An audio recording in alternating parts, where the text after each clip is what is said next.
Last time we talked about the benefits of Dhamma and of practicing Dhamma.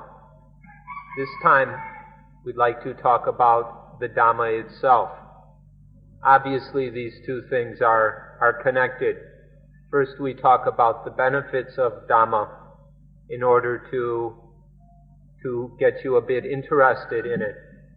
And then now we'll talk about the Dhamma and the practice of it. We have to use this ancient Indian word Dhamma or Dhamma, or in Sanskrit Dharma. It's quite difficult to translate into English. There aren't really any acceptable terms available, and so we can't avoid using the original word, even though it comes from a language unfamiliar to us.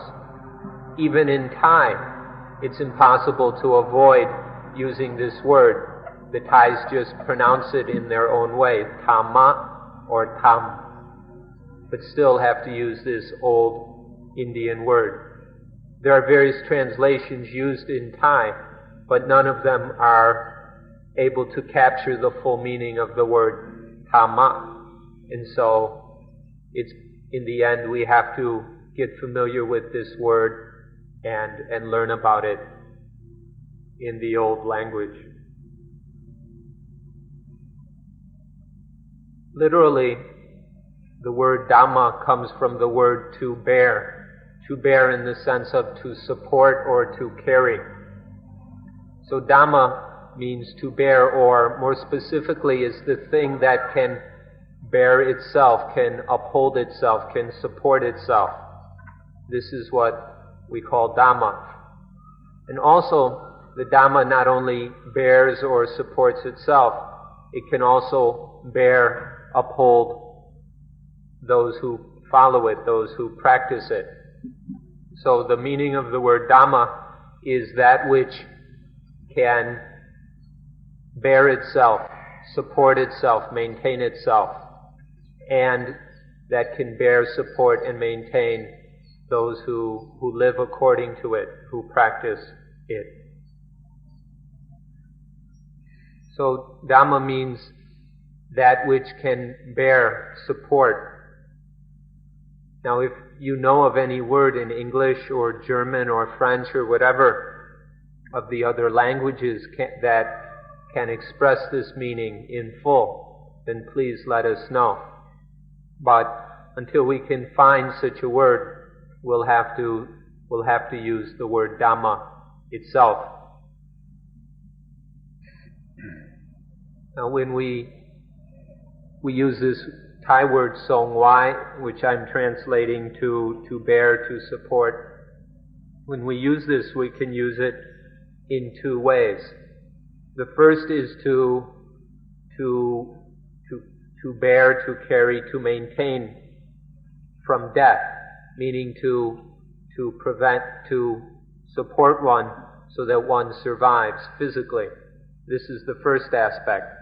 The other is to bear or to maintain one free of dukkha, free of suffering and misery.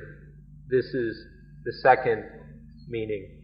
So when we talk about bearing or maintaining, it has these two aspects: maintaining one above death, and the other maintaining one above dukkha. We can sometimes even use the word to save. Dhamma is that which saves us from, on one hand, death, and on the other hand, Dhamma is that which saves us from suffering, from misery, from dukkha.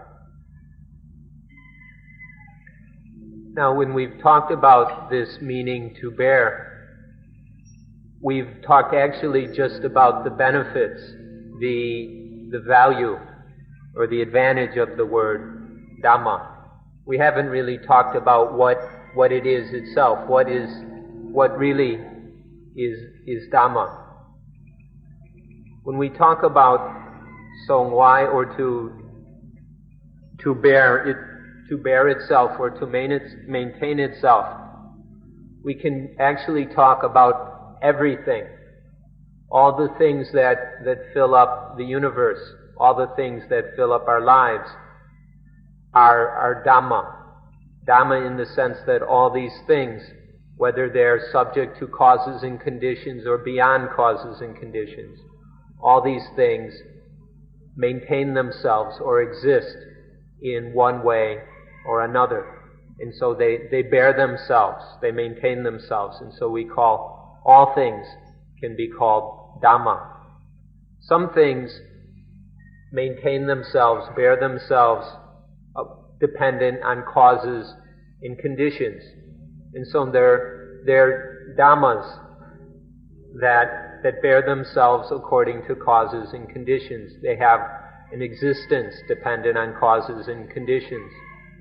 But then there's also something which bears itself, maintains itself above and beyond causes and conditions. And so this is another kind or way of bearing itself. Some things in maintaining themselves or existing would be a simple way of saying it. In their existence, they exist subject to constant change, constant flux.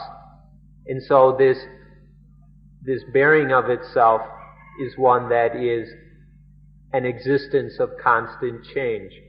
Their fundamental nature is one of constant change.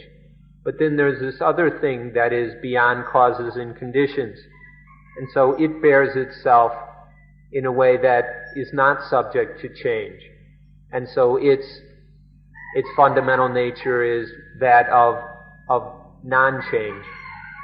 And so whether we talk about phenomena, those things subject to causes and conditions that are constantly changing, or the noumenon, that which is beyond causes and conditions, all of these things can be called Dhamma, because one way or another they bear themselves, they maintain themselves. All the things that a human being can come to know, whether subject to causes and conditions or beyond causes, all these things are included in the word Dhamma. Now, whether these things are of the nature that we would call material, things that are physical material things, or whether they have to do with the mind, things that we would call mental, or even those things which are both above body and mind, something that is much more subtle, which we could say of in the realm of wisdom, of intuitive wisdom, or we might use the word spiritual.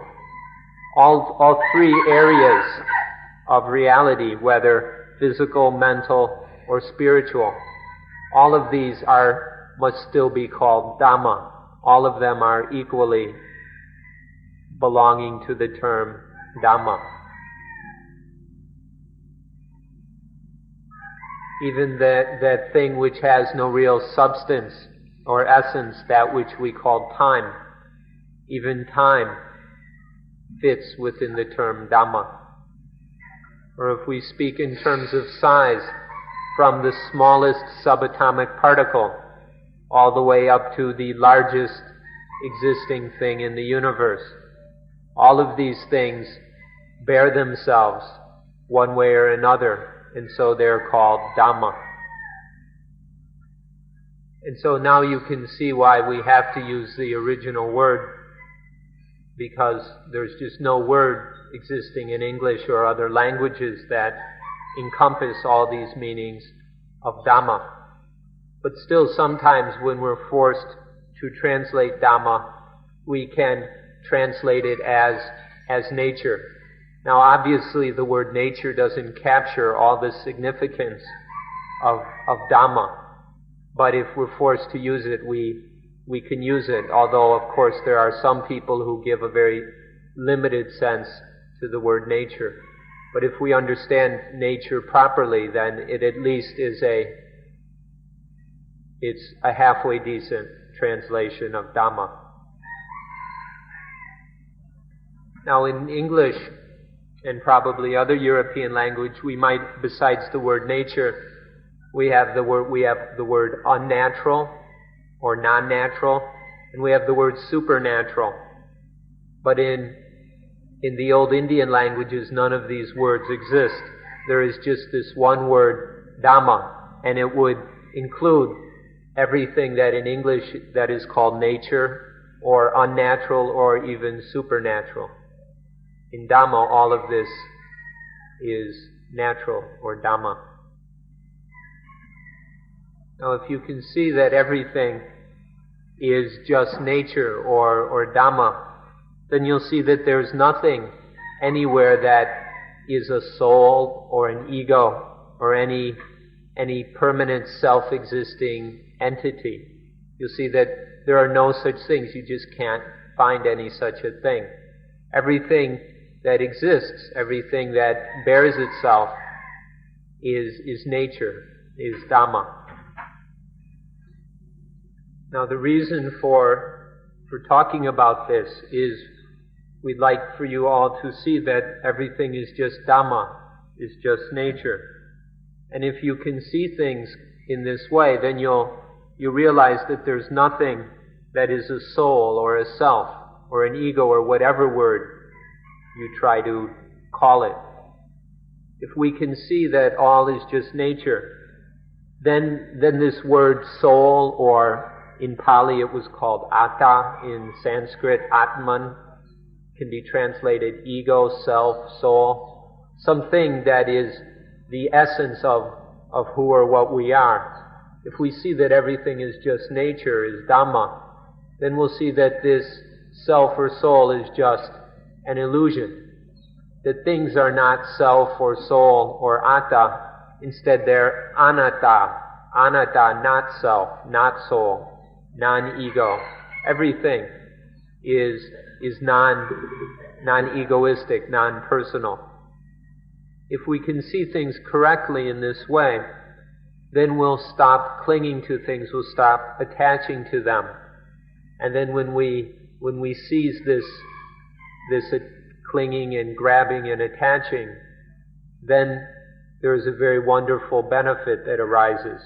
And this is, there's no suffering, there's no misery or pain in human life.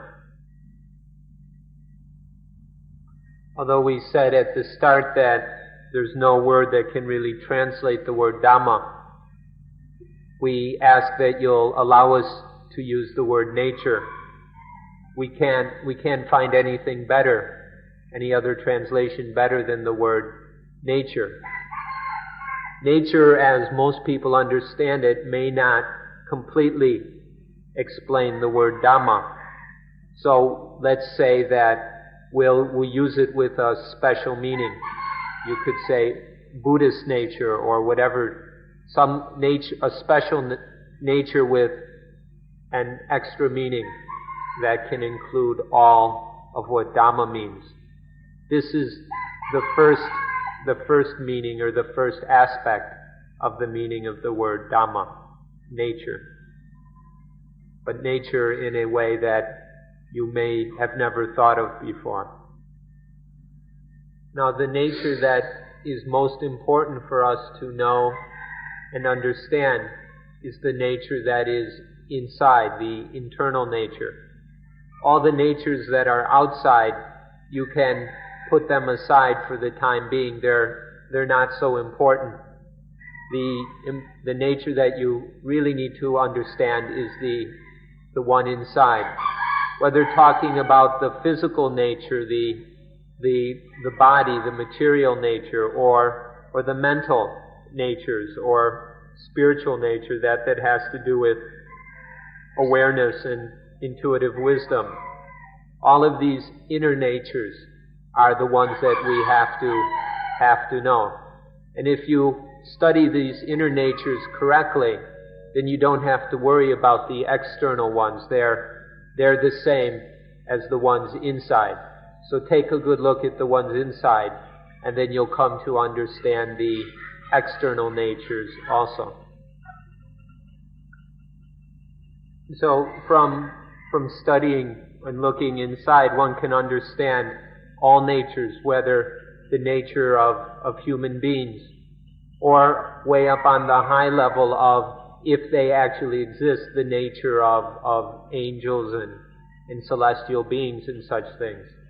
And then the nature of animals, dogs, cats, even the nature of trees and plants, down all the way to the nature of inanimate objects, things that are not alive. One can understand the nature of all these things. So all these things are called nature in the first meaning. The second meaning of the word Dhamma is the law of nature, or the truth of nature, the fact of nature. All these natures we've been talking about have within them the second meaning of Dhamma, which is the law of nature.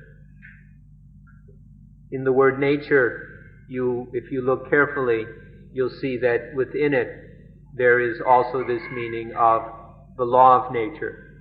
The law of nature, or truth of nature, is that which controls or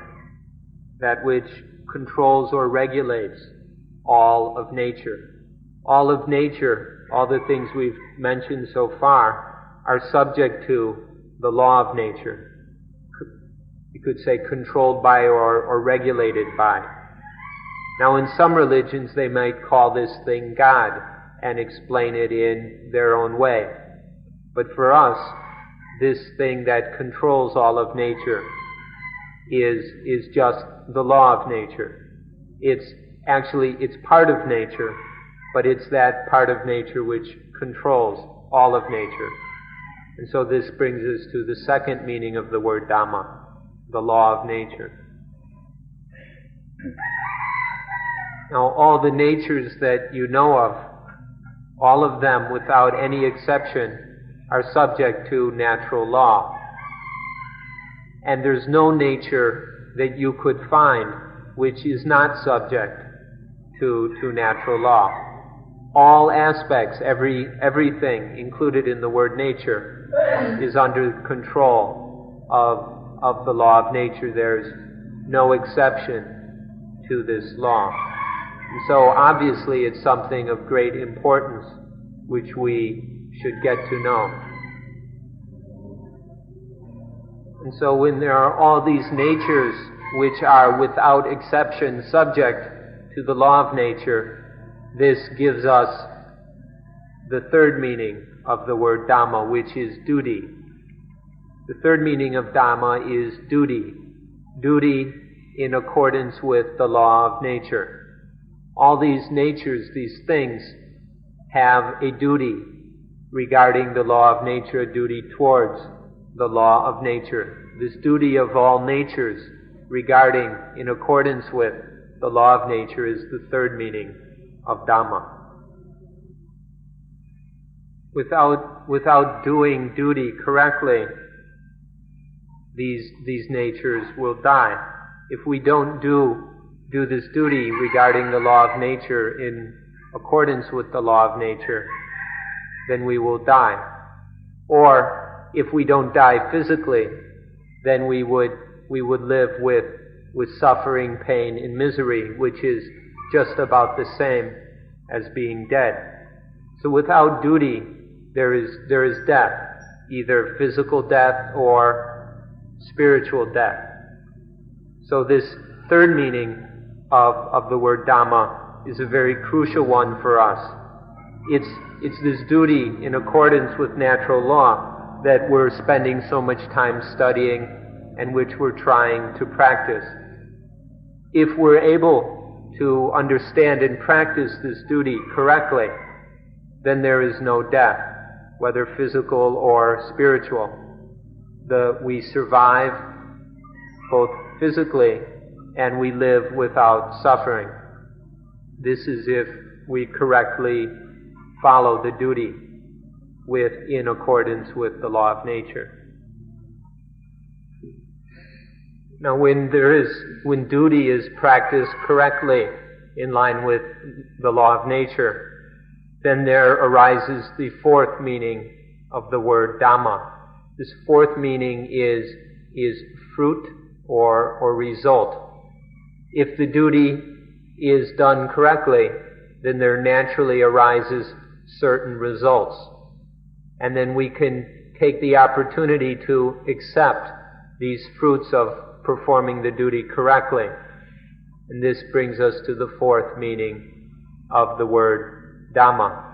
Just do that duty correctly, and certain results will occur. You can call them advantages or benefits or value or whatever, but these are just the natural results of doing the duty according to the law of nature. These fruits or results are the fourth meaning of the word Dhamma.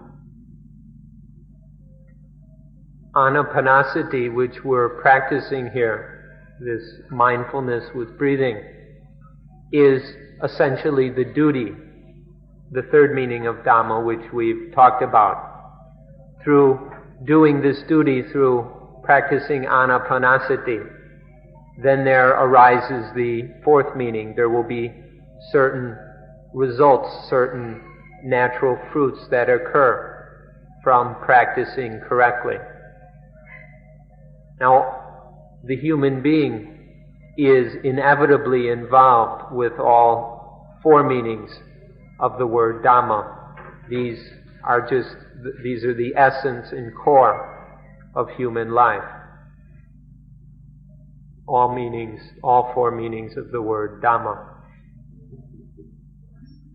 And don't forget that all four of these meanings of Dhamma are within us.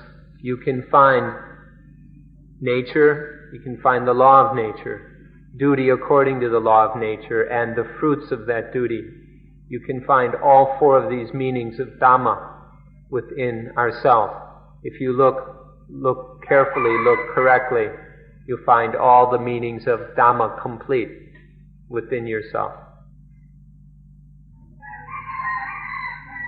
Although some of you may have a little difficulty with the Pali language, we'd like to give you 4 words that come from Pali that correspond to these meanings of the word Dhamma. If you can understand these, this will help you to appreciate what Dhamma is about. The first of these is Sabhava Dhamma. This refers to nature, to all things. Sa means self. Bhava means existing.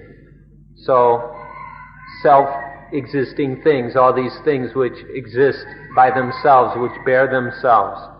This is what we call nature. Sabhava Dhamma is the Pali word for the first meaning. Then the second meaning is Sacca Dhamma. Sacca means truth. So it's Sacca Dhamma is the truth of nature, the truth of all these natures, the reality of them all. Sacca Dhamma. When there is the Sabhava Dhammas and the Sacca Dhamma within all of them, in all these natures, you find this fundamental truth which is always operating and which controls all these natures. When things exist in this way according to truth, the truth of nature, then there is the third meaning, Bhati-bhati Dhamma. Bhati-bhati means that which must be done, that which has to be done. It's often translated practice, which is a little bit weak. Bhati-bhati Dhamma is that which must be done in line with the truth of all these self-existing things. And then when Bhati-bhati Dhamma is followed correctly, is performed correctly, this brings us to Bhati-veta Dhamma. Bhati-veta Dhamma. Bhati-veta means to realize, to experience directly the fruits of that practice of doing what must be done.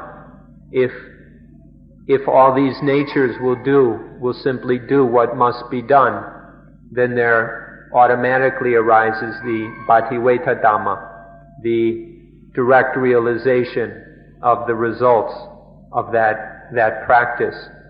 So you can find these are the 4 Pali words that correspond to the four meanings of the word Dhamma.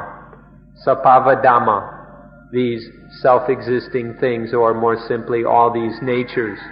Satya Dhamma, the truth of nature. Patibhati Dhamma, that which must be done, the duty. And then Bhattiveta Dhamma, the Dhamma that is directly realized, directly experienced by those who do what must be done. You can find all four of these meanings in the word Dhamma, and the way to find this Dhamma is to look within yourself. So please do your best to understand these four meanings of the word Dhamma, or we could say these four Dhammas. You need to get to the bottom of all four of them.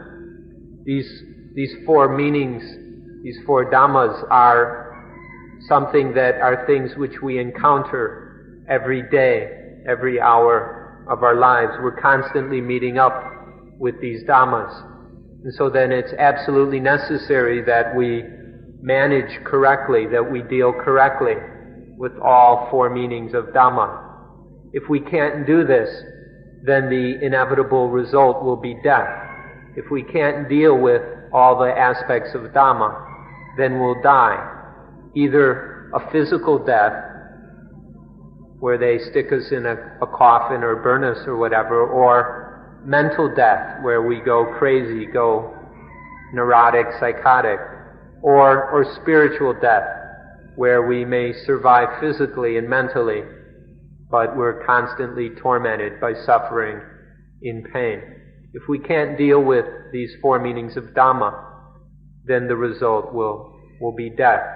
So we ought to try to understand them so that we can manage correctly in accordance with these four meanings.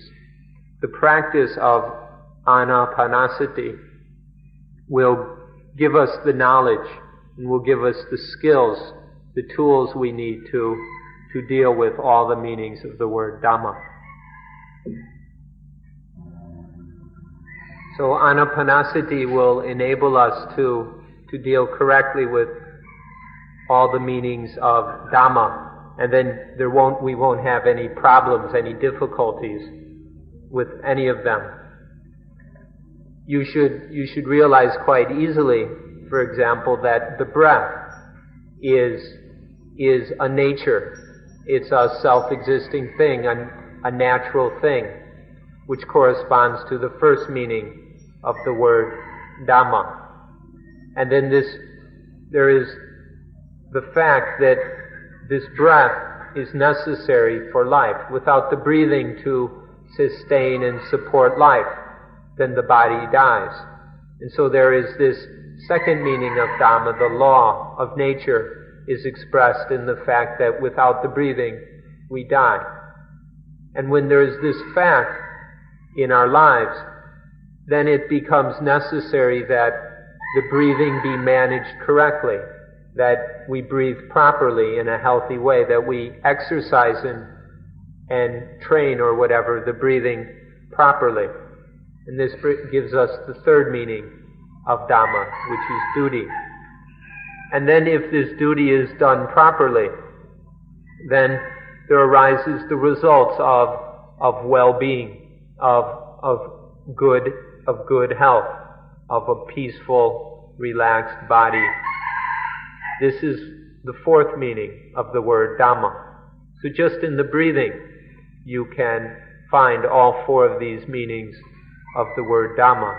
This is one simple example of what anapanasati has to offer and how it applies to all the meanings of Dhamma. If you can get into these things properly and understand them, then you can solve all problems regarding them. Or if we put it another way, we can say that if one practices anapanasati correctly, then one will fully understand all four meanings of the word Dhamma. If we can develop this practice of mindfulness with breathing fully, then you'll have all four meanings of the word Dhamma within your fist. You'll be able to manage and control them all without any problems. When we can use anapanasati in this way, then you'll see that it's not something to do just now and again. It's not just something to do for a 10-day period. It's something that needs to be done for the rest of our lives. In order to maintain this understanding and proper management of all the meanings of Dhamma, we'll have to just keep on doing this for the rest of our lives.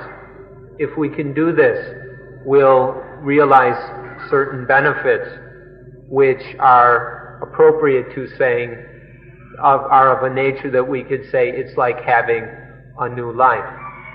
Through using mindfulness with breathing to deal with all the meanings of the word nature correctly, it'll be like having a new life.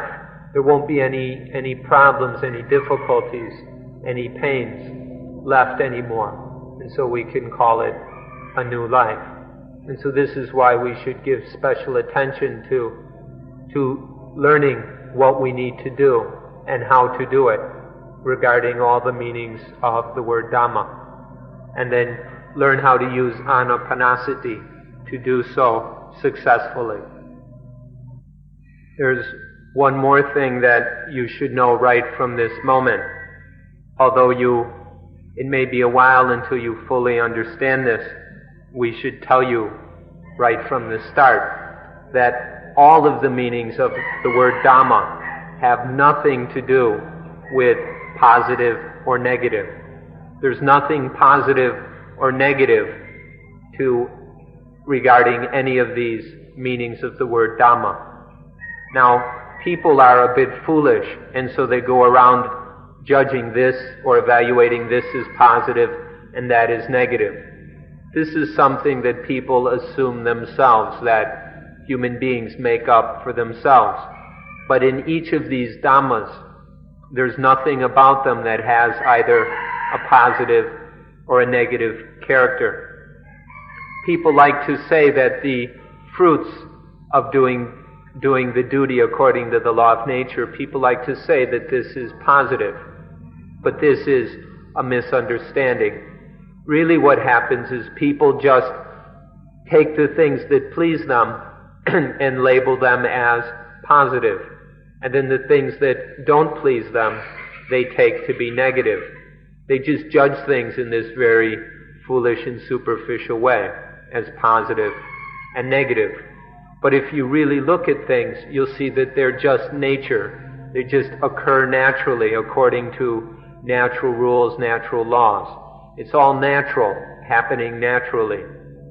And so there's nothing positive or negative about any of it. But if we go around judging according to our preferences and prejudices, then we start to see things as positive and negative. And then we grab onto them, we cling to them. And then this is the cause of all kinds of pain and suffering in our lives. If we just look more carefully and see that there's nothing positive or negative about any of these Dhammas, then there wouldn't be any problems. This is something to take interest in from the very start. If we can practice anapanasati with this kind of understanding, then we'll have a very successful practice. So we should look very carefully into ourselves and see what's going on there. Are we, in fact, still infatuated with what we take to be positive and negative? Are we still clinging onto things foolishly as positive and negative, good and bad, or what have you? If we are, then we'll have all kinds of problems, and our practice of Dhamma will not go on very successfully. If we're still judging things according to what pleases us and displeases us, taking this to be positive and that to be negative, then we won't have any freedom within ourselves. if we're looking on things as positive and negative, as good and bad, as desirable or undesirable, then we'll be always at their mercy. We'll be slaves to them. We won't have any true freedom within ourselves. With all this positivism and negativism, we'll be constantly blindly reacting to things. We'll be just little robots reacting constantly without any real freedom. When there's this slavery to things in this way, in this lack of freedom, then there's tremendous pain and suffering in life. And so we need to, but if we can understand that instead of all that positive and negative that we foolishly assume to exist, if we see that in reality none of that is there, if we can use anapanasati to lead to an understanding of these four meanings of Dhamma, then we can use that knowledge to knock away, to chase away any meaning of the word positive or the word negative. And then when we're free of the power of the meanings of positive and negative, good and bad, winning and losing, getting and whatever, when none of these have any power over us, then there's no problems, and then there is true freedom. If we're still indulging in positive and negative and getting caught up with these preferences of ours, then there's nothing that really can help us. We'll constantly be slaves to all these things.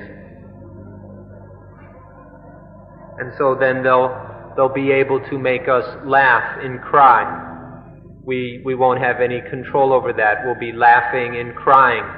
Or these positive and negative things can make us glad, they can make us sad. And there's no real freedom in this. We just blindly react to all these things. However, through understanding Dhamma, instead of all this blind reacting, this gladness and sadness, laughing and crying, we can just stay normal, ordinary, regular. And in this normalcy there is complete freedom. This is the result of practicing and understanding Dhamma, of getting to Dhamma. And then we can use this Dhamma to stay normal, to stay regular, instead of getting caught up in all this positive and negative. This Dhamma that we're talking about right now is a very special one. And there's a special word to describe it. It's called adammayata. Adammayata. You've probably never heard of this word before. And though it'll take you a while till you fully understand it, or some of you will never understand it unless you really investigate it, we'd like you to hear it now so you can work on it.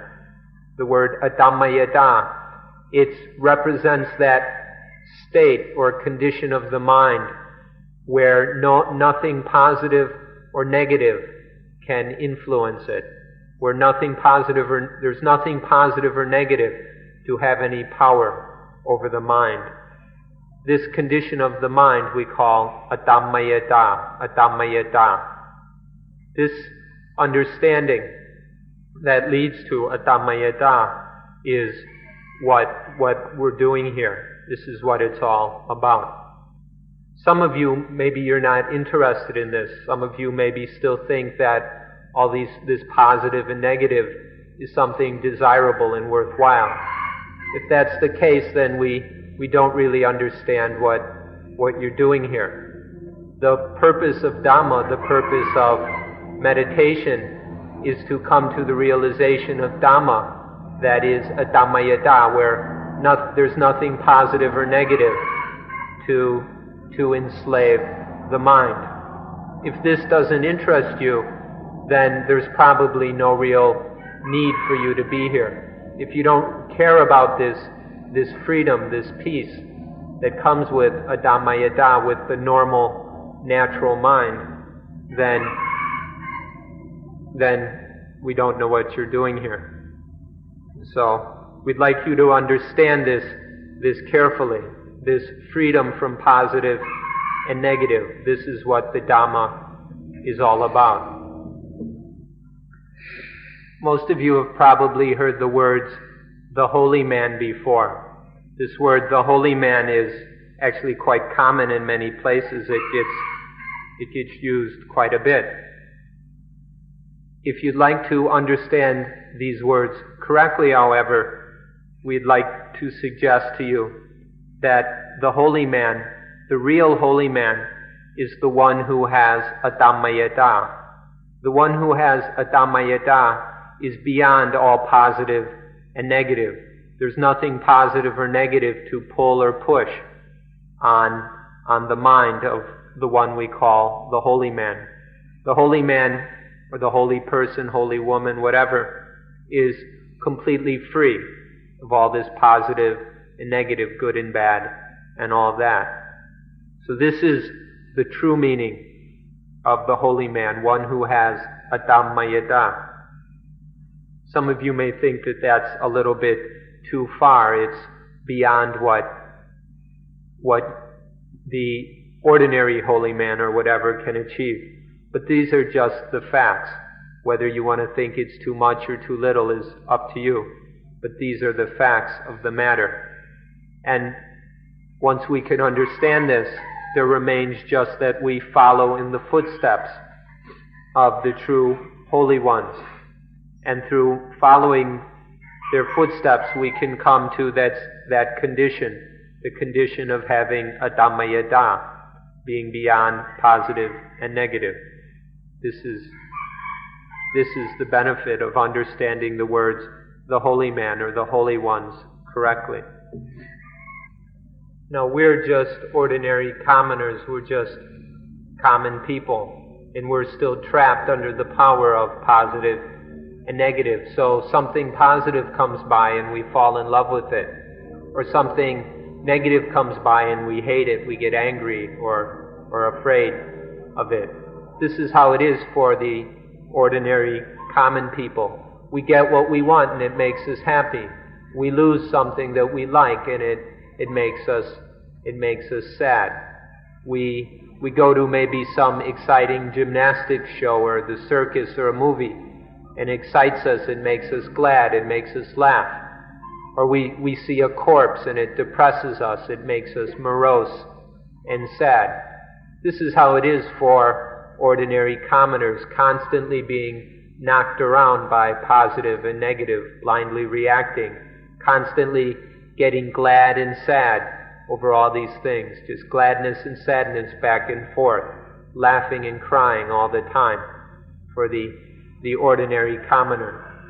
If we've begun to see that this is the state of our own lives, and maybe started to get a little tired of it, a little bit bored with all this wasted time and energy, then we start to look for a way out of it. And then we'll start to appreciate the Dhamma, which is the way out, the only way of getting out of all this entrapment, all this slavery. And then when we start to appreciate that the Dhamma is that which is beyond the positive and negative, it has nothing to do with positive or negative, good or bad, then we can see the power in it, the ability in the Dhamma to free us, to liberate us. These are the facts of the matter. Now, whether you like this or not is something else. But the way things work, all these people laughing and crying, getting glad, getting sad, that's one thing. But if one wants to understand the facts, then it comes down to Dhamma, and the Dhamma has nothing to do with positive or negative. You may not like this, it may not make you happy, it may not excite you, but this is just the way things are. If you don't like it, that's up to you. You're free to like it or dislike it. But we'd like you to understand the facts. There's a word that most of you probably won't like, but it's worth talking about anyway. This is the word still. The word still or stillness. This is something that people aren't very interested in anymore, but that's their own problem. Still or stillness means the mind that doesn't have to move anymore, the mind that isn't shaken, isn't pushed or pulled. This stillness of the mind that is no longer moved or influenced by positive and negative. This stillness is a quality of the Holy One. Now, ordinary common people, they see this as something abnormal. Common people look on stillness, on being still, as abnormal. To the commoner, running around chasing after positive and running away, fleeing from the negative, this is what people think is ordinary, is normal. And so they look at stillness as abnormal. But their perspective is warped and distorted. If we see things carefully, we'll see that in fact the stillness is what is ordinary. If we look deep into our own hearts, we'll see that the stillness is what is normal. And that all that chasing after the positive and running from the negative, that's what's abnormal, is what is neurotic and crazy. And so this stillness, this quality of the Holy One, this is what's truly normal. With this stillness, positive and negative no longer has any power. There's no need to cling to anything as positive or negative. There's no need to feel that anything is good or bad. We don't have to look on things as winning or losing, it won't lead to the one who is still doesn't need to laugh or cry. With this stillness, one finds true freedom. And so you may not like it. That's your own business. But the fact of the matter is like this, so we feel it's our duty to let you know about it. This stillness is a very important aspect of Dhamma, and the way of studying it is what we'll look at next. I've been asked to explain things a little bit further. The word still for people might be a little bit frightening, and so a word that might be easier for you to understand is the word equilibrium. Equilibrium or balance, even-mindedness. This is what we mean by stillness. The mind that is out of balance is the one that's being pulled around, knocked around by positive and negative, by good and bad. But the Holy One has a mind that's completely balanced, has a perfect equilibrium, where these positive and negative ideas or attachments have no power over it.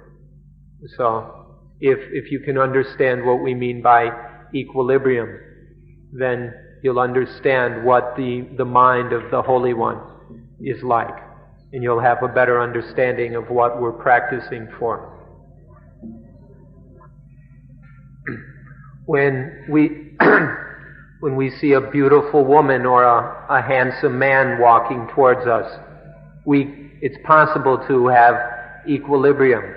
Or when seeing a corpse, a rotting corpse, it's also possible to have equilibrium. But the commoner can't do that. The commoner is judging things as positive and negative and leading to desires and envy and fear and worry and everything. This is because the commoner loses that equilibrium.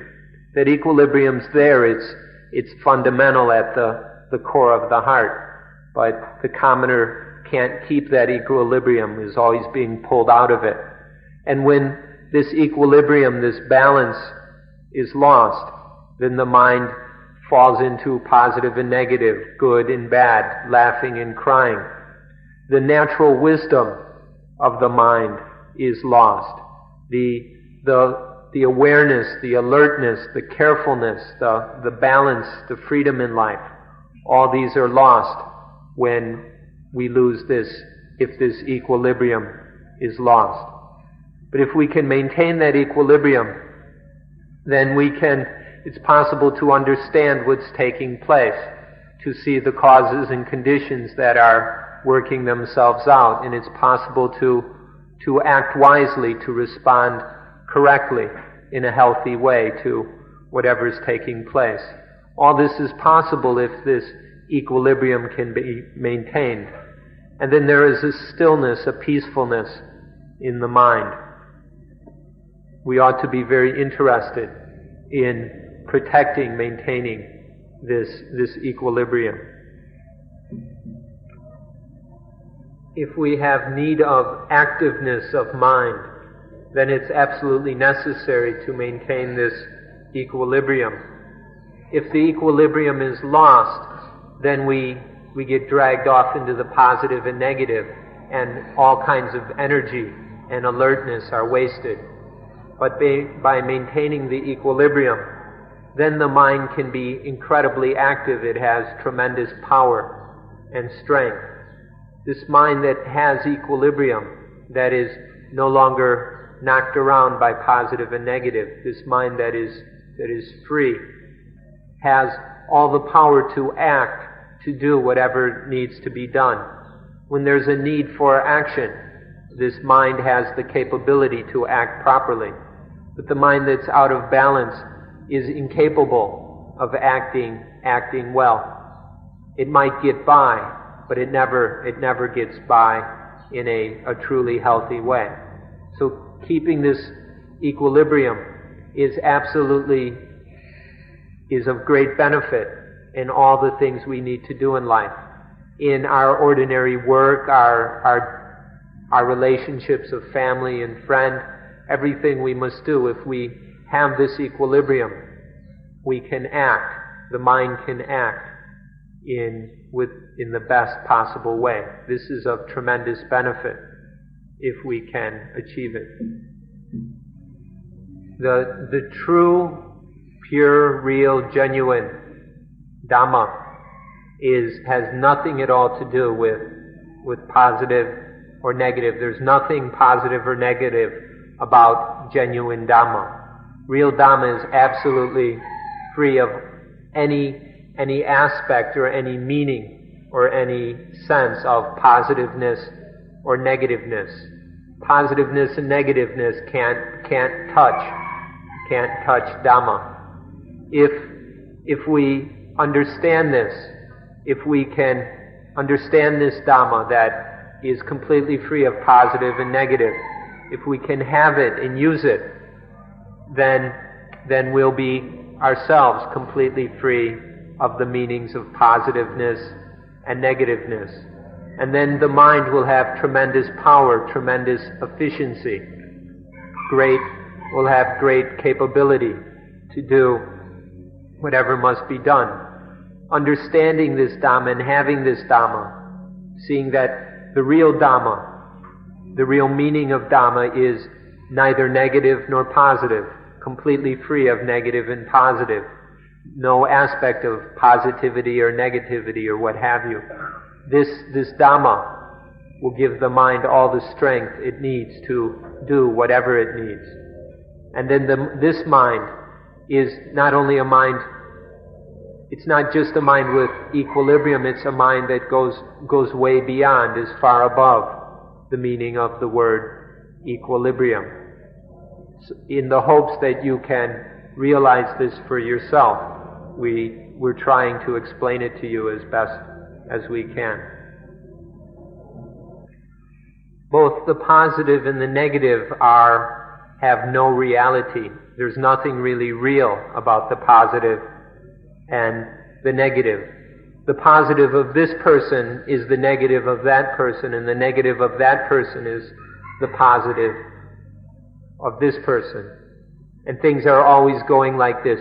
What we take to be the positive and negative is just our personal feelings, our personal prejudices that take things to be positive or negative, depending on our culture, our education, how we've been brought up, how we've been trained, our conditioning, our programming.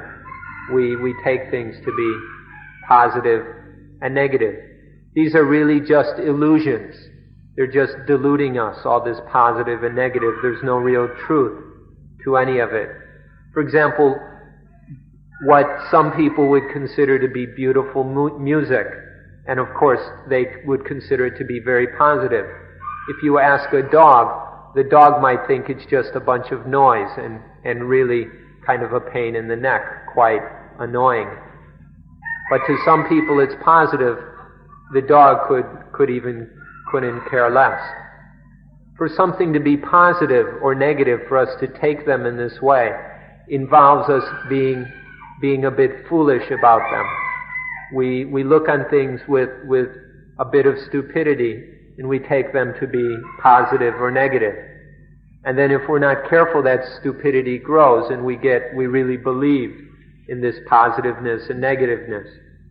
But in the end, there's no reality to any of this positiveness or negativeness.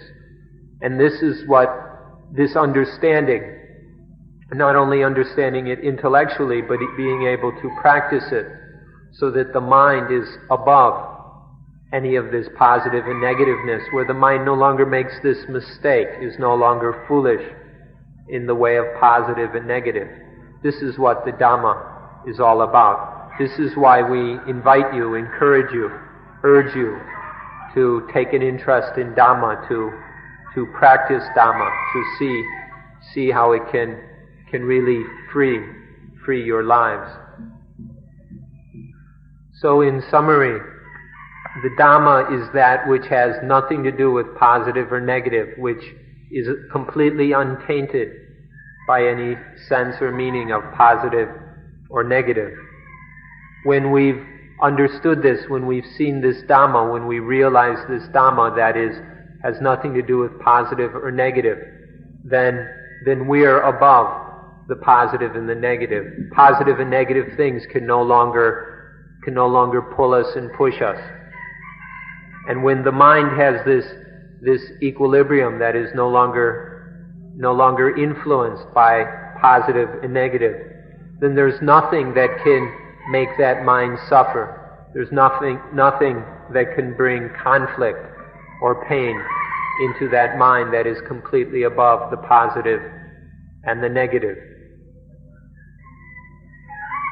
And this is what Dhamma practice is about. And at this time, we'd like to end today's meeting. Thank you all for being very good listeners for the whole hour and a half. Thank you.